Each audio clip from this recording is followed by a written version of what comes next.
बिस्मिल्लाहिर्रहमानिर्रहीम। अस्सलामु अलैकुम वरहमतुल्लाहि वबरकातुहू। Welcome to my YouTube channel आसान इलाज और मैं हूं ज़ियाउल्लाह। मोहतरम नाज़रीन, हस्बे वादा एक आज रूहानी अमल आपकी खिदमत में पेश है। हर घर में बच्चे होते हैं। अगर एक बच्चा हो तो एक होता है, अगर दो या दो से ज़्यादा हों तो थोड़ा बहुत वो आपस में लड़ झगड़ पड़ते हैं। ये एक मामूल की बात है, इसमें घबराने की ज़रूरत नहीं होती। लेकिन बाज़ औक़ात ऐसा होता है कि बच्चे बहुत ज़्यादा आपस में लड़ना झगड़ना शुरू कर देते हैं। जैसे जब भी देखो वो लड़ते रहते हैं, जैसे जिधर ध्यान करें उनकी तरफ जब भी तो वो लड़ते रहते हैं।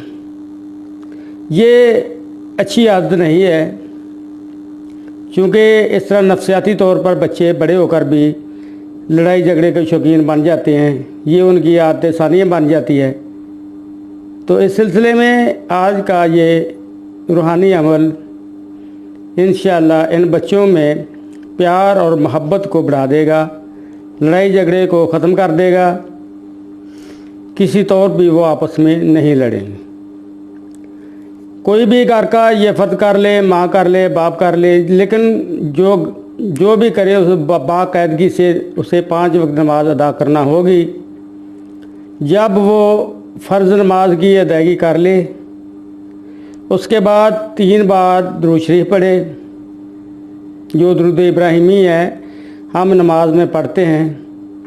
3 बार वो पढ़ ले और 11 बार सूरतुन नास, कुल औज़ु बिरब्बिन नास, मालिकिन नास, ये आखिरी सूरत है कुरान पाक की, ये पढ़े और फिर 3 बार दुरूद शरीफ पढ़ ले।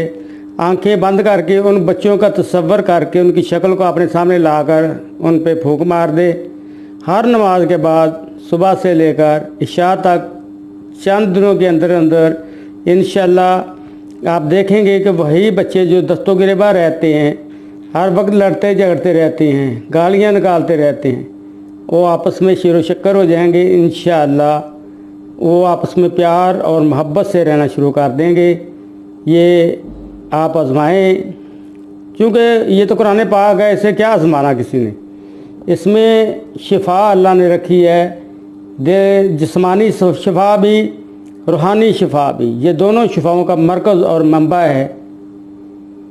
इसमें ये बात कहना कि पता नहीं असर होगा नहीं होगा, इंशाअल्लाह अल्लाह के फजल से ज़रूर होगा। आप पढ़ें, दम करके देखें इंशाअल्लाह।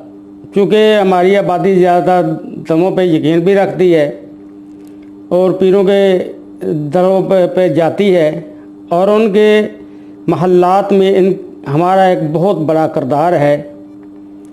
उनके महल हमारे पैसों से बनते हैं, उनकी यशियाँ हमारे पैसों से ही चलती हैं। इसलिए कोशिश करें कि आप ख़ुद अपने बच्चों को दम करें। किसी के पास जाने की आपको ज़रूरत नहीं। मुसलमान हैं हम, कुरान पाक हम पढ़े हुए हैं, हमें किसी के पास जाने की क्या ज़रूरत है। आए दिन आप देखते हैं कि पीर पकड़े जाते हैं, फिर उनकी जो दरगत बनती है आप वो भी देखते हैं। तो बेहतर है कि इनके पास जाने से खुद ही कर लें। क्या ज़रूरत है किसी के पास जाने की। तो आप ज़रूर अपने दोस्तों को भी मदऊ करें ताकि वो भी इस कार्य खैर में शामिल हो जाएं। तो आप हमारे चैनल को जिन दोस्तों ने अभी सब्सक्राइब नहीं किया वो भी कर लें। तो इंशाअल्लाह अल्लाह बेहतर करेगा। वस्सलामु अलैकुम वरहमतुल्लाहि वबरकातुहू।